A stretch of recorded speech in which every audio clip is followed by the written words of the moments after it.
I'm going to demonstrate setting up expense categories and subcategories. Expense categories and subcategories are set up from within the budget worksheet. As you may recall from viewing previous videos, that budget worksheet can be found in either the file containing the OBL expense tracker alone or the file containing both the OBL expense tracker and income tracker together.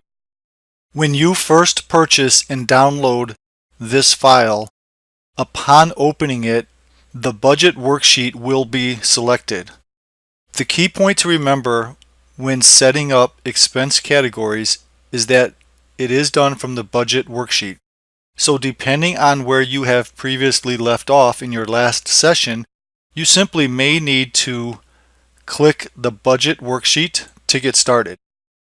With that taken care of, I want to show you that if you want to personalize this budget worksheet, you can click on the cell A1 and you can go up here, and in this case I just double clicked, but you can change and edit the name to anything you want. You can put the cursor here, hit the backspace, highlight this, start typing, whatever you want. But you can personalize that information right here. Moving on, regarding setting up expense categories, I'm going to click on cell A12. So here's A, row 12, column A, row 12 is referred to as A12. If you notice when I clicked on there, there is a drop down that appeared. You can select the items from the drop down, or you could click in that cell, go up here to the formula bar and edit. I'm going to hit the space bar and just type anything just to show you that you can add to what was supplied from the drop down, or you could backspace and start all over. Now in my case, I'm going to go ahead and select the drop down again and go ahead and pick auto.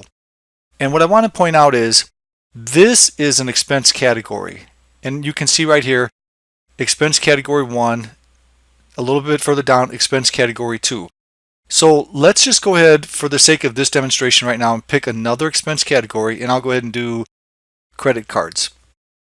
Now, the way this worksheet has been designed is to consider these elements here as expense subcategories. So, underneath auto, you can pick auto city sticker as a subcategory. You could pick auto insurance as a subcategory.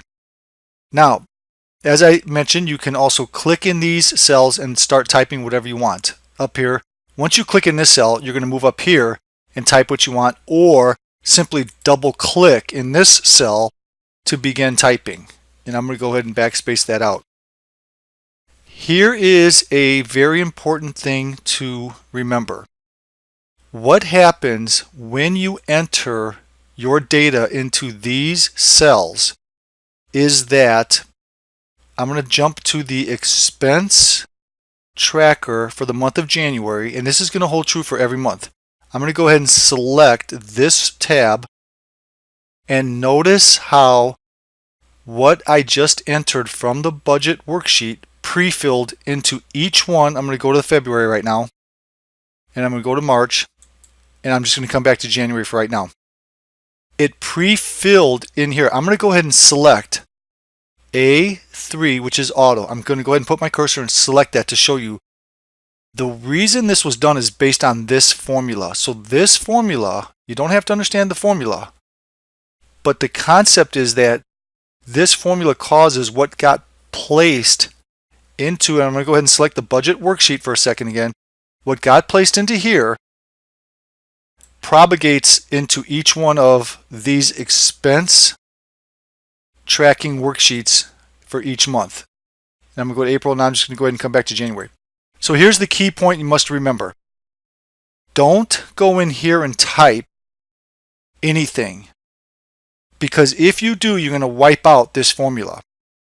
So therefore, and I'm going to go ahead and escape because you see what happened. It's a great illustration of what happens if you start tinkering with the wrong things.